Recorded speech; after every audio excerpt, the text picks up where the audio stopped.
This is CBC Winnipeg News.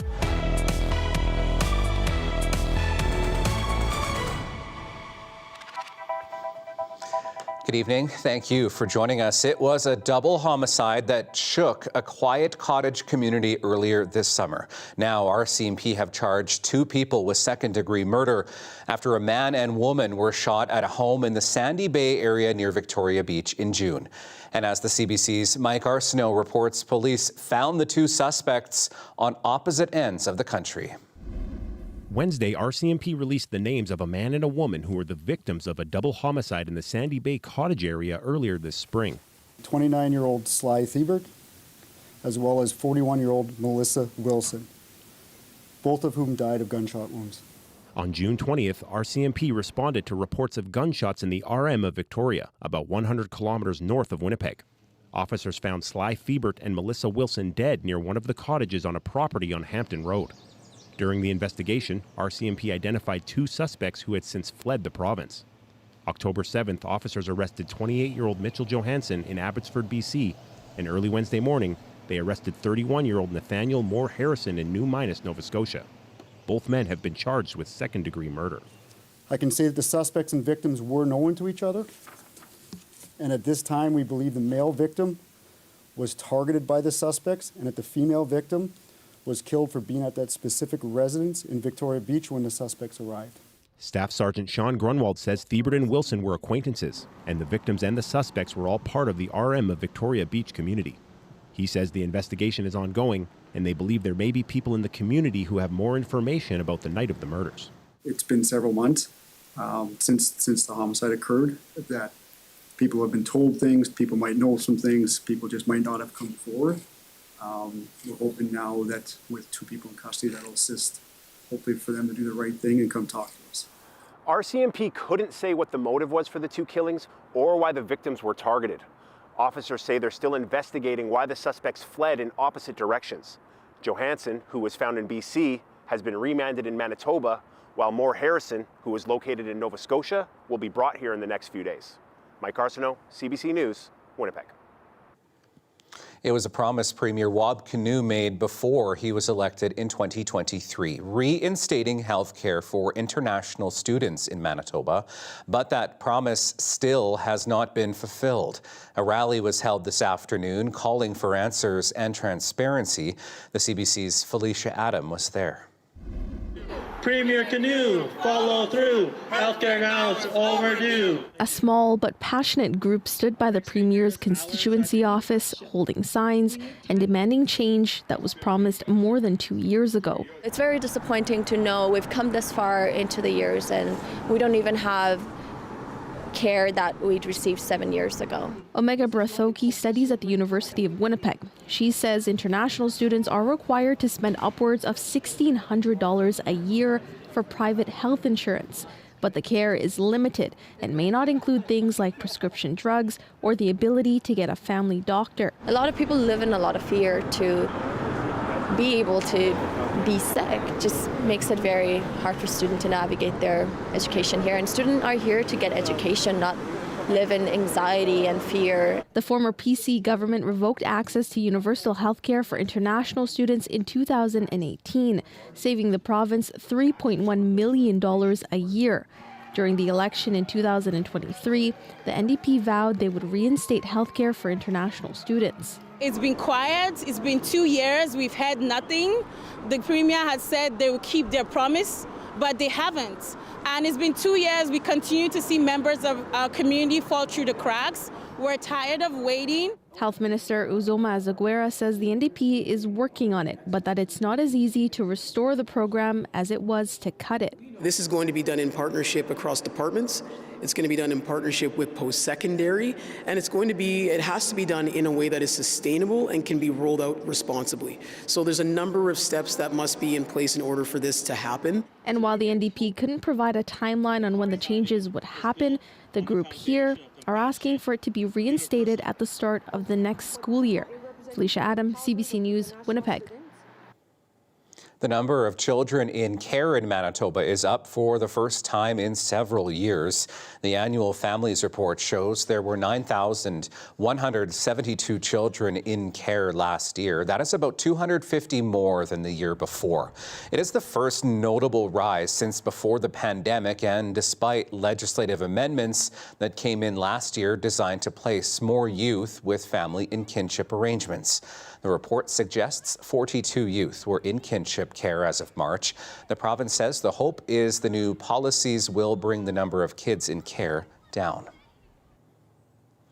They're backpacks aimed at making people feel loved. Volunteers got together today in Winnipeg to fill 200 of them with everything from food to winter clothing like toques and warm socks. They'll be handed out later this week to people experiencing homelessness.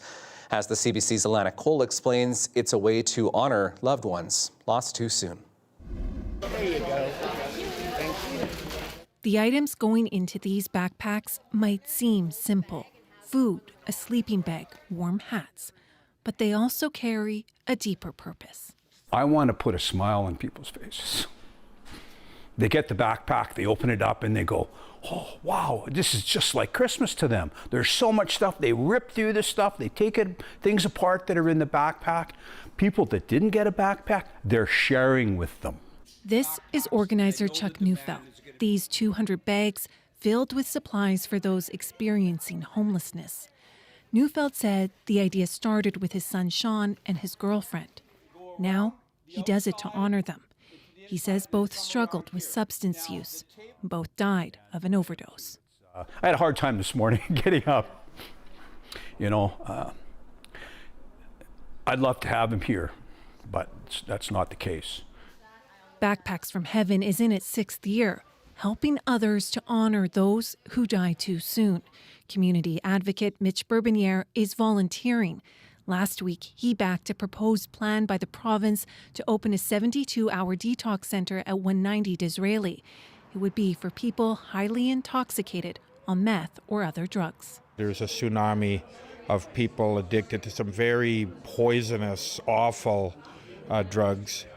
And my heart goes out to those individuals. My heart goes out to their families. And I think we're all trying to do our best in the province to work together from different angles. Neufeld also supports the Protective Care Centre, and he wants to see a supervised consumption site, more places for people who use substances to get help, and tougher penalties for those selling drugs.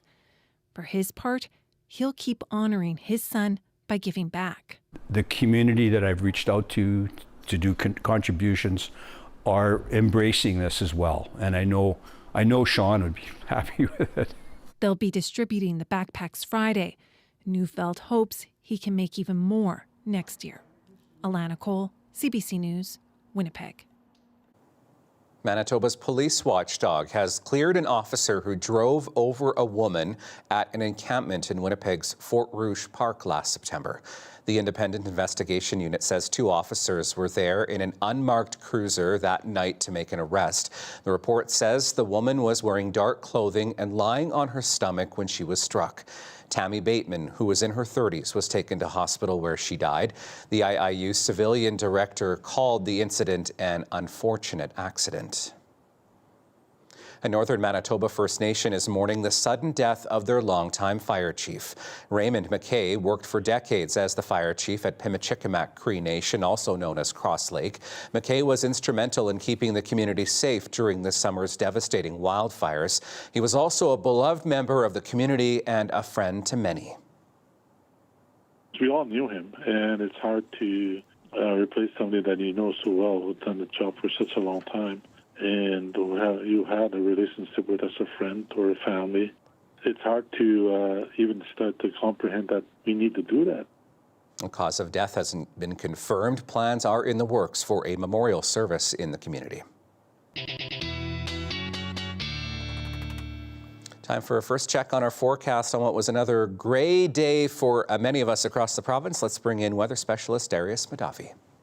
Thanks, Riley. Well, temperatures today reaching close to, but not quite at seasonal, and a lot of places struggling to get up to where we expected them to be today. In terms of the precipitation, not really anything to speak of.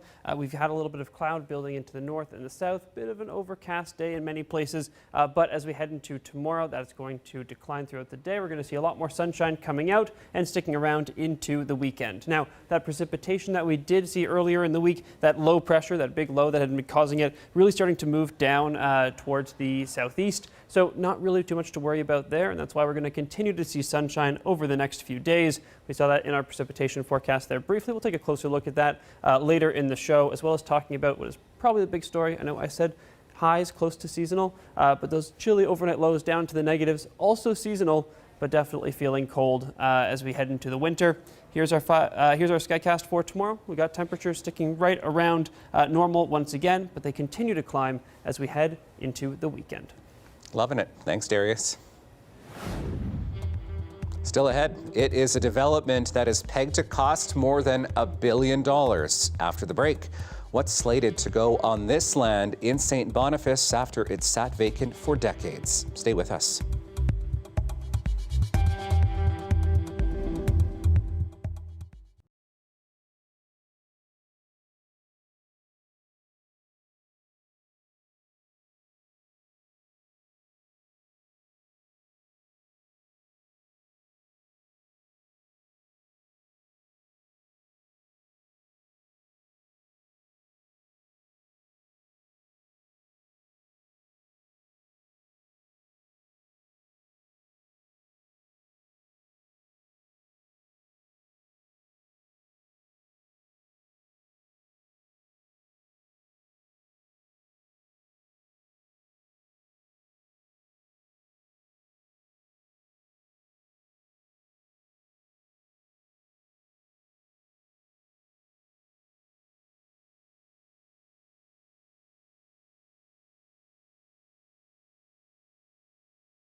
A $1.5 billion development in St. Boniface is about to get underway. Shindigo has purchased 5 hectares of land in what is called the Water Tower District.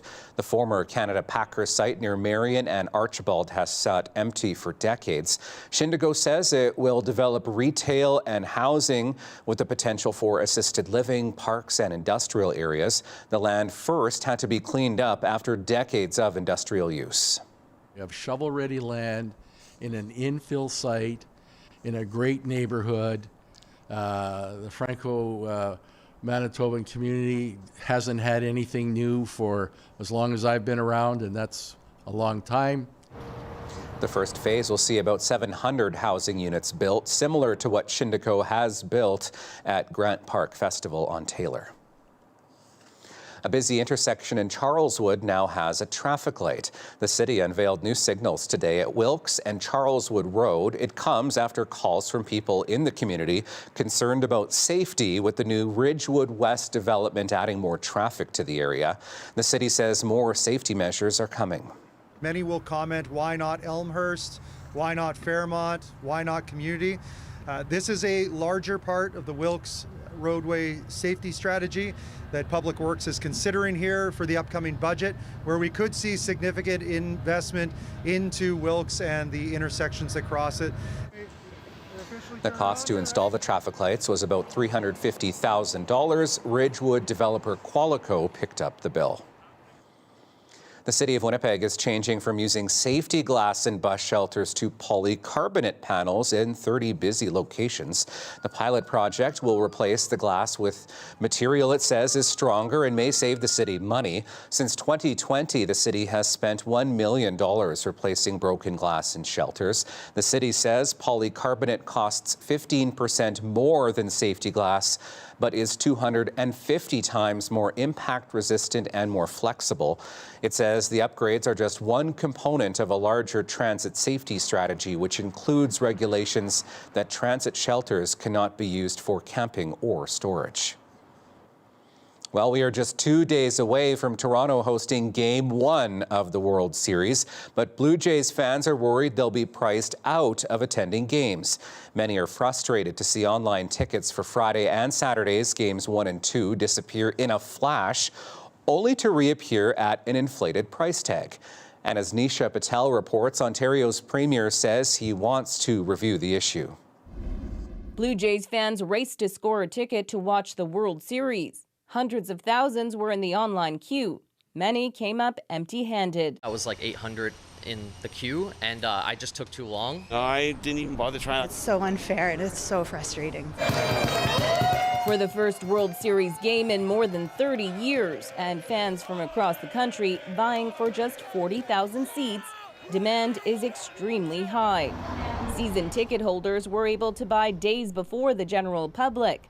Face value tickets reportedly cost $500 each. But some tickets were promptly listed for resale at huge markups. Now the cheapest tickets available on Ticketmaster, more than $2,500. To think that people from who knows where bought these tickets and just jacked them up immediately, it's just so disheartening. Greg Overmans hoped to take his young son to the game. He says Ticketmaster and its practices deserve more scrutiny. To me, it's just wondering how can that system be more fair to people who are real fans. CBC reached out to Ticketmaster with questions. We didn't hear back. My personal opinion, I got to talk to the whole team, but they're gouging the people. When you have one player in the market that controls the tickets, that's not right for the people. Ontario had rules that would limit resale ticket prices. The Ford government scrapped them in 2019. Saying there was no way to enforce the cap. What kind of society do we want to have? Is it one where pricing is constantly calibrated to capitalize on the maximum that somebody will spend? From sporting events to major concerts, the ticketing industry has become a serious frustration for consumers. The big problem in Canada is we do not have federal legislation regulating the resale of tickets to any event. The open market rules most of the time. Just last week, Ticketmaster promised to crack down on large-scale ticket resellers, but any changes are unlikely to come in time for Blue Jays fans. Nisha Patel, CBC News, Toronto.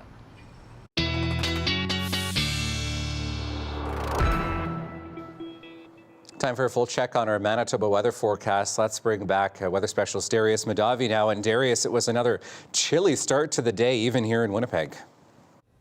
Well, Riley, I think the big weather story today, those chilly overnight lows getting down into the negatives. I know it's normal for this time of year, but always as we head into the season when we're seeing those overnight lows getting so low, you know, it's always a little bit of a shock. Now, -3 last night. We were only expecting to get down to around -1.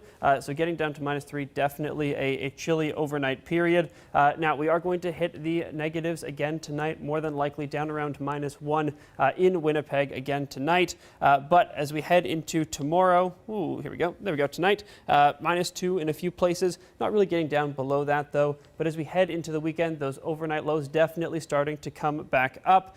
More so for the south, but also in the north, there you go, shooting back up to around 5-6 degrees. That is much higher than seasonal. And it's not just the lows, the highs as well, getting up quite a bit above seasonal. 8 degrees, pretty close to our seasonal 7 for this time of year. But as we get into the weekend, 12 and then 16 and sticking right around there right into the weekend. We'll also see plenty of sunny skies over the next couple of days when some cloud clears out through the day tomorrow. We'll take a closer look at that in a second. But all this is really being driven by this larger pattern. We've got a big low over on the west coast and a big one over here over Ontario and Quebec and Winnipeg right now. Manitoba as a whole really just enjoying some of that high pressure building in, just trying to clear out some of that cloud. Will be more successful as we head into the weekend. Doesn't mean we won't see the potential for a little bit of a disturbance, especially the potential for a little bit of shower activity popping up as that cool air blows over the lake. So just on the far side there, because the wind's blowing from the southeast, could cause that very well. But overall, again, not really too much to speak of. These are these southeasterly winds that I was talking about, really driven by that high pressure down to the southeast and then a low pressure up in the northwest. So we're seeing those winds go from the high to the low pressure as they blow over those lakes. Again, maybe just a few showers popping up, but nothing crazy is going to be expected there. Those gusts getting pretty high in some parts of southern Manitoba. I'd say that this isn't at this point guaranteed. It's a little bit iffy whether we're going to see them reach this high Friday morning, but it is very much a possibility and something to be aware of. In terms of a 3-day forecast over the next few days, we're going to see, again, those temperatures really starting to climb, that cloud starting to clear out. One more night of those lows probably dipping down into the negatives in Winnipeg before they climb back up. And if you want to see the 7-day, stick around.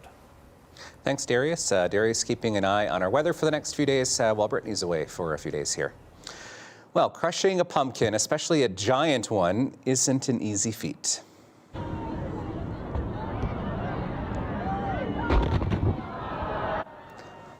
But it does look fun. It's the annual squishing of the squash at the Oregon Zoo.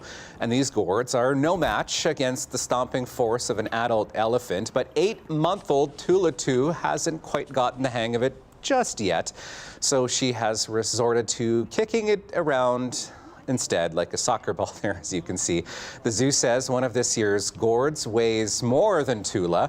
The Halloween tradition, now in its 27th year, allows the animals to play with their treats before making short work of them. Let's stay on theme and take you to a nightmare in Elmwood. We'd love to see your Halloween displays. You can send those to talkback@cbc.ca. We have more to come right after this. Stay with us.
Canada's Financial Intelligence Agency has issued a multi-million-dollar fine, its biggest ever, to a cryptocurrency exchange incorporated in British Columbia. It says Zeltox Enterprises failed to flag thousands of suspicious darknet transactions with suspected links to criminal activity or to evade international sanctions on countries like Iran. The CBC's Anis Hadari has the details. Canada's anti-money laundering agency says a cryptocurrency exchange didn't flag thousands of transactions it should have. Fintrack charging that BC-based Zeltox Enterprises, working under the name Cryptimus, was obligated to note transactions that could have been used for illegal activities or to send money to sanctioned countries such as Iran. Essentially, what you have here is a spot audit, and that's why have seen all these charges stem from 1 month in 2024, where thousands of transactions that should have been reported as suspicious weren't. So now, a record-setting penalty, nearly $177 million against Cryptimus, a huge jump from what was the biggest fine against a different crypto firm, nearly $20 million back in September. Financial companies in Canada, crypto or not, are supposed to track or flag large transactions, often more than $10,000. They're also supposed to flag transactions that might be suspicious, like sending money to a country a regular bank can't. Fintrack doesn't need to know exactly who these transactions are going to or even what they're for. All that they need for the purposes of pressing charges is to say, well, here's a bunch of transactions going to Iran. That's a sanctioned country. It's not just geography raising concerns. The regulator also said these transactions may have been linked to digital ransoms, money laundering, or child sexual abuse material. Fintrack also said the crypto exchange had no employees in Canada, the company's only director in Uzbekistan. But security experts say that's not a surprise when it comes to crypto. There's only so much you can do with crypto. And to do that, you need an exchange in a mature financial jurisdiction. So this explains why people in Uzbekistan, Iran, end up running and using an exchange here in Canada.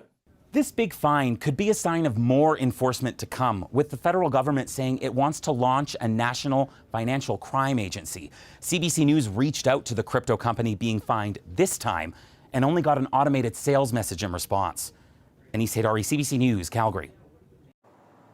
CBC News has learned several Indigenous artifacts in the Vatican are set to return to Canada. The items include a rare Arctic kayak, one of only 5 such items in the world.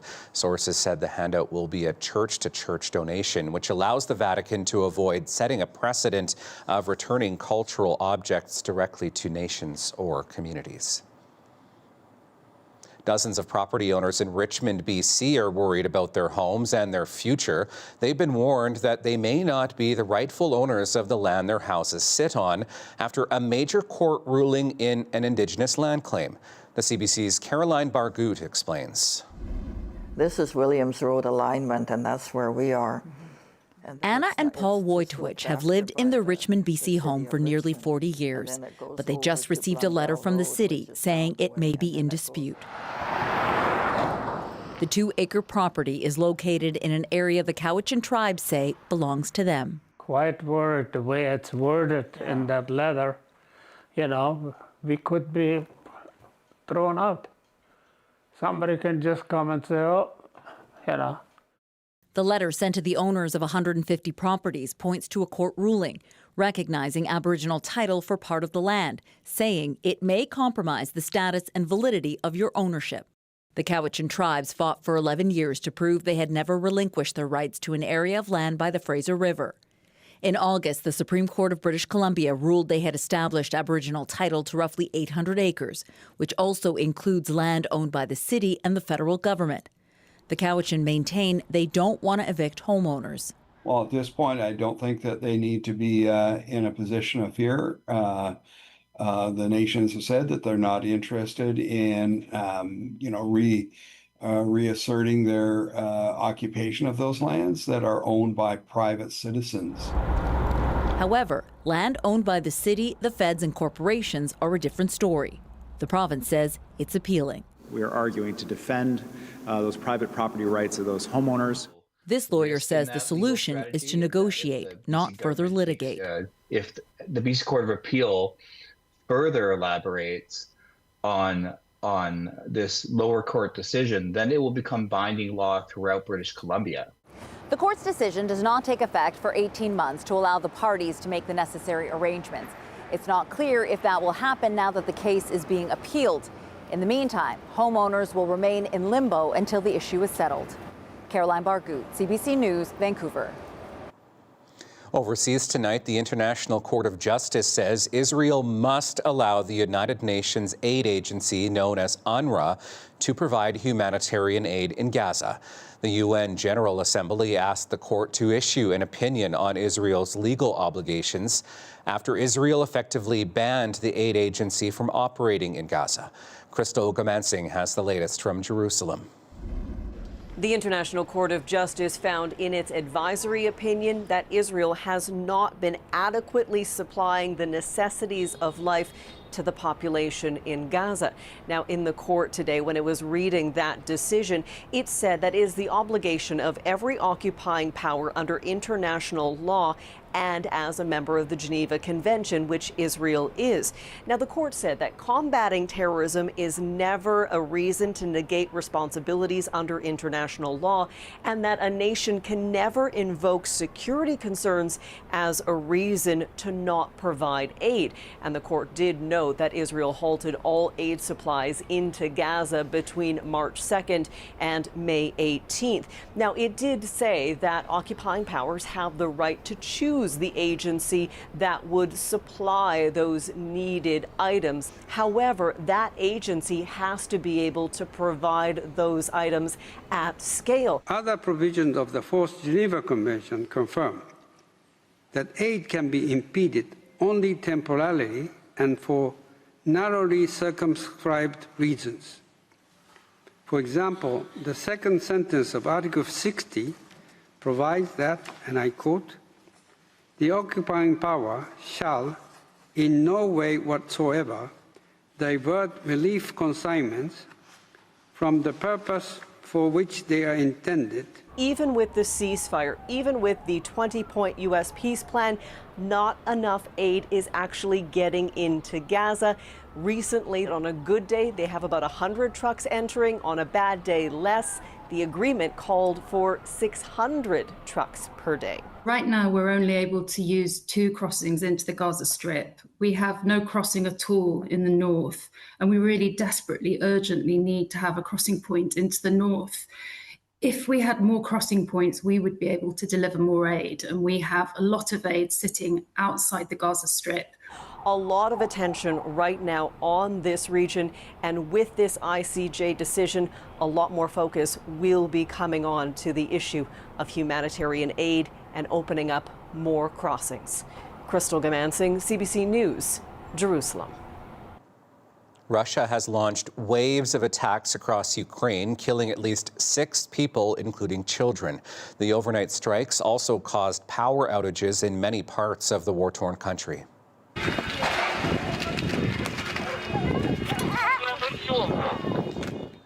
A Russian drone hit a kindergarten with children inside in Ukraine's second largest city. One adult was killed there, but rescue workers managed to get all of the kids to safety. Russia denies targeting the facility. Ukraine says more than 400 Russian drones and missiles were launched in what officials called a targeted campaign aimed at destroying the country's energy system. South of the border tonight, construction has begun at the White House on Donald Trump's new ballroom, and it's prompting widespread condemnation. Many public officials and private citizens are expressing shock at how much of the historic East Wing was demolished. The CBC's Willie Lowry has details from Washington. This project is really the fulfillment of a long-held dream of President Donald Trump's to build a ballroom that befits a president at the White House. And it's going to be big, really big. The White House says it will be 90,000 square feet with room for over 600 people. And the price tag is pretty big too, $200 million US. And Trump insists that much of the money will come from private donors. We're putting up our own money with the government is paying for nothing. You probably hear the beautiful sound of construction to the back. You hear that sound? Oh, That's music to my ears. I love that sound. Some have accused the White House of allowing donors to buy access. The White House initially said that there would be no structural changes to the existing building, but that appears not to be the case. Photos and videos show much of the East Wing being demolished, and that's raised concern among historians that the East Wing, home to the First Lady's office, may be irrevocably changed. There's also fear that the ballroom will dwarf the existing White House. It's expected to be nearly 35,000 square feet larger than the current building. Former Secretary of State and First Lady Hillary Clinton expressed outrage on social media. She said, quote, "It's not his house, it's your house, and he's destroying it." The National Trust for Historic Preservation urged the White House to pause construction so plans could be properly reviewed. And for those visiting the area yesterday, it was a shocking sight. This is America's house. This house does not belong to any one official. It belongs to the people. And so if you're going to, demolish a part of this house, you have to ask the people permission. I think everything that's happening here is pretty shocking and not a great sign of the times. It's just a developer doing what a developer does and trying to not caring about anything except their own profit and image. The Trump administration has dismissed concerns, calling it, quote, manufactured outrage. Willie Lowry, CBC News, Washington. Coming up, they can be triggered by earthquakes, underwater volcanoes, and even meteor impacts. After the break, we'll explore one type of tsunami many haven't heard of. Stay with us.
Well, tsunamis can be triggered by earthquakes, underwater volcanoes, and even meteor impacts. But there's one type many haven't heard of. It is called a lake tsunami, and one happened in Canada less than 2 decades ago.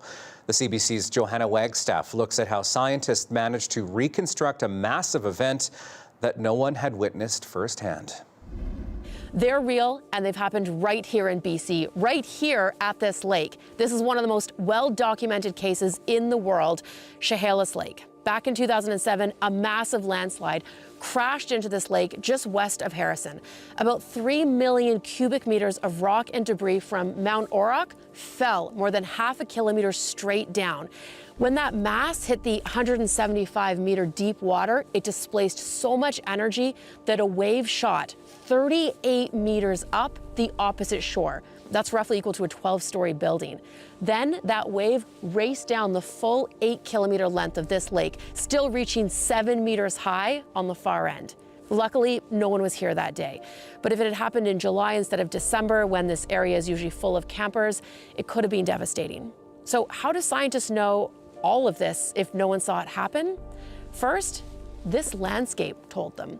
Those trees stripped bare dozens of meters above the waterline. Then the tech, high-resolution topographic data, aerial imagery, and sonar scans of the lake bottom. Together, they painted the picture of the landslide and the waves it unleashed.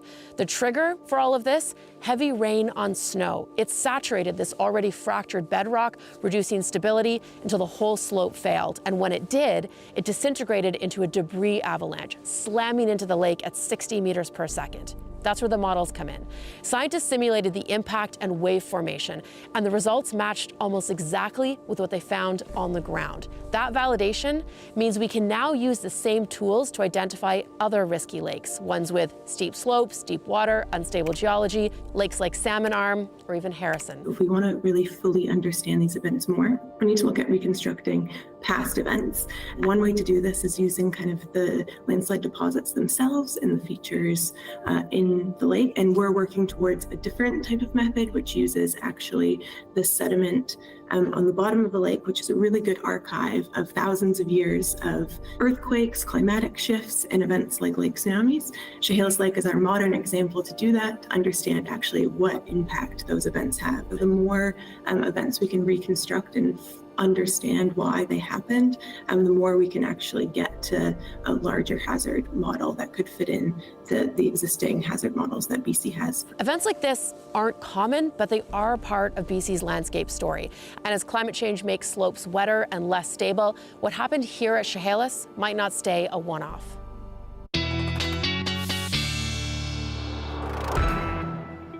All right, looking outside on a dark evening, 4 degrees in the city right now. Let's get back to Darius and our forecast.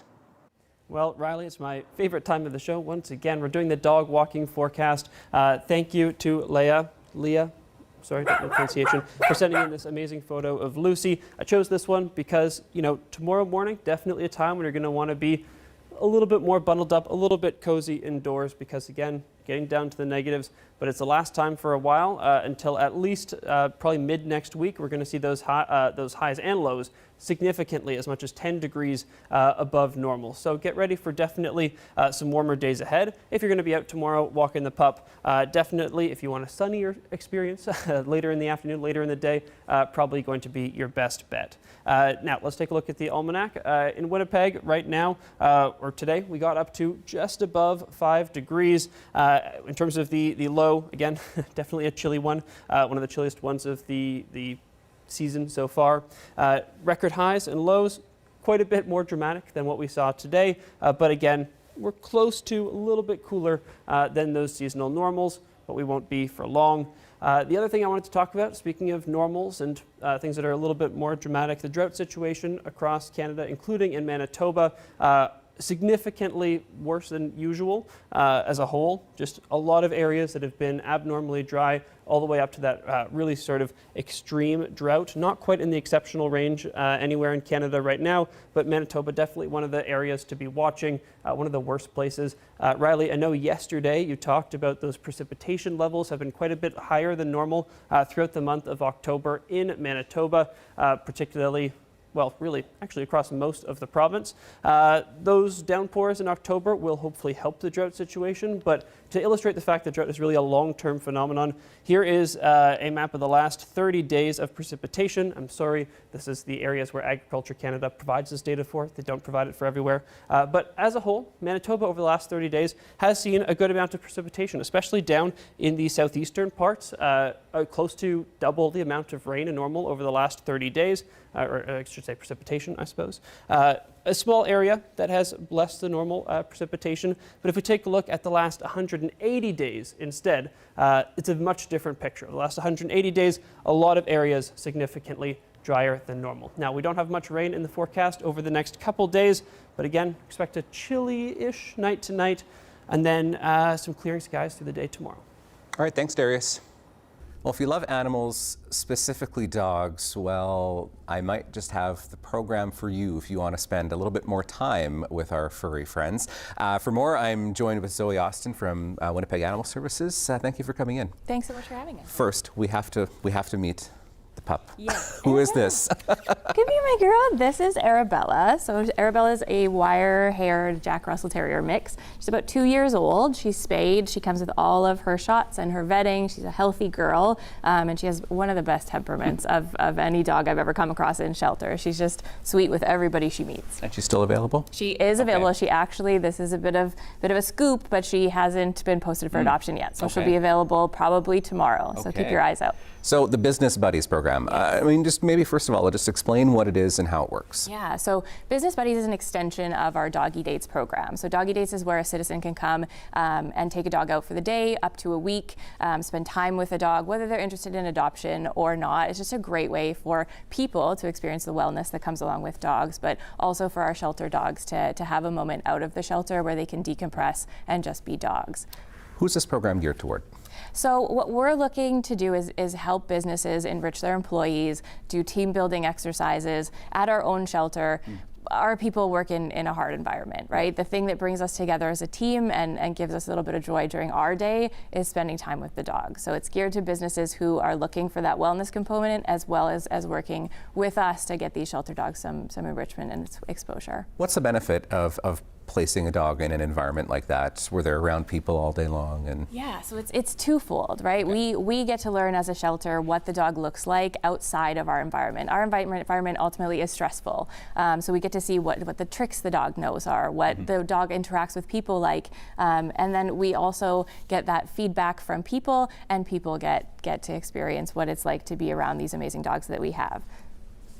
Maybe this is a bit of an easy one, but what do the dogs get out of this? Oh God, the dogs get a great experience. The dogs get to spend some time with people. Ultimately, we are an animal shelter, so these dogs are well cared for, but it can't be what it is in a home atmosphere. And so having all of the people in the business around who are interested in them and want to spend that time with them, I think the enrichment level that the dogs get out of this type of program is so valuable. What's the reception been like so far? I know you guys just sort of launched this, but what's it been like? We're very new with Business Buddies, but as an extension of Doggy Dates themselves, Doggy Dates are a hugely popular program, and it's a great way for us to be able to provide service back to our community, right? Winnipeg Animal Services is a part of community services, and so if we can provide residents with some wellness and a connection to our shelter dogs, that's such a great connection for us to make. What type of businesses are you hoping to match dogs up with? Yeah, so anybody from a pet store who's selling things for animals and can get some exposure for the animal in terms of adoption, all the way to, say, here, when we walked in the doors of CBC, everyone's faces just light up, right? Everyone's so excited to see the dog. So there isn't really a placement that the dog couldn't go to aside from, really industrial. But if you have an office, then that is a great place for the dog to go for the day. Maybe you need a bit of a visitor. Absolutely. Everyone needs a bit of a dog visitor. How can businesses take part? Yeah, so you can send a representative down to the agency, speak with the kennel staff. It's a really easy screening process. It's not painful at all. We'll just ask them some questions about what the environment's like and who's looking to have the experience. People can take the dog for a day or an afternoon, anywhere up to a week, provided that there are overnight accommodations with one of the staff members. Okay, so they wouldn't be staying in an office or a store, for example, overnight? No, dog needs to kind of be in a home environment having care 24 hours a day. So if someone is willing to take them home at night, which is also a great experience and is already a part of the Doggy Date program. If you're a work from home person, you can still take part in this through the traditional doggy date. Absolutely. We love people who work from home, both as adopters and as doggy daters, because that whole day can be spent just learning what the dog is like in a home. For sure. Again, how can people take part? Who do they speak to? Yeah, so we're at 1057 Logan. We're Winnipeg Animal Services. So people can come down to Winnipeg Animal Services and speak directly with our staff. They can also call 311, and then our kennel staff will connect with them via phone, if that's the easiest way. But our operating hours are from 8:30 in the morning till 6 p.m. on weekdays, and 12 to 5 on weekends. I'm so impressed with her behavior. She's amazing. She's just amazing. She is so quiet and so cute. Thank you so much, Zoe, for coming in today. Thanks for having me. And everyone in the office had a blast with the puppy. Still ahead, the sounds of classical music echo in one of Taiwan's most well-known attractions. We'll take you there in our Daily Lift.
Welcome back. Something incredible to show you now. A clarinet performance by a British woman with Parkinson's disease done during an operation on her brain.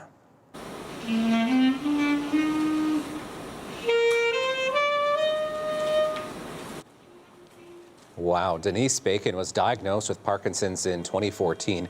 It's affected her ability to walk, swim, and play her clarinet. Doctors at King's College in London carried out a 4-hour operation to try and improve her mobility. Her main goal was to be able to play music again. Bacon says the procedure has allowed her to move her hands more easily, and she is delighted to be able to play her clarinet once again.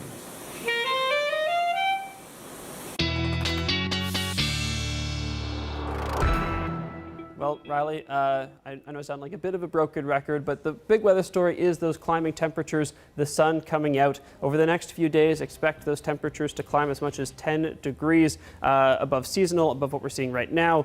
Very warm weekend ahead, 16 degrees on Saturday, 15 on Sunday. Those lows also shooting up well above the normal -2 or so, up to 8 degrees as our low again Saturday night. The big thing to be watching is when exactly we see this cloud move in the weekend. We may see both days quite sunny, but it is trending definitely a little bit cloudier on Sunday. We might see that cloud build in earlier in the day. So overall, pretty great forecast. There's more precipitation on the way for the beginning of next week. But for now, enjoy the sunshine. All right, thanks, Darius. We'll see you again tomorrow. The soothing sound of classical music echoed in one of Taiwan's most well-known attractions. The Cold War shelter turned concert hall is our daily lift.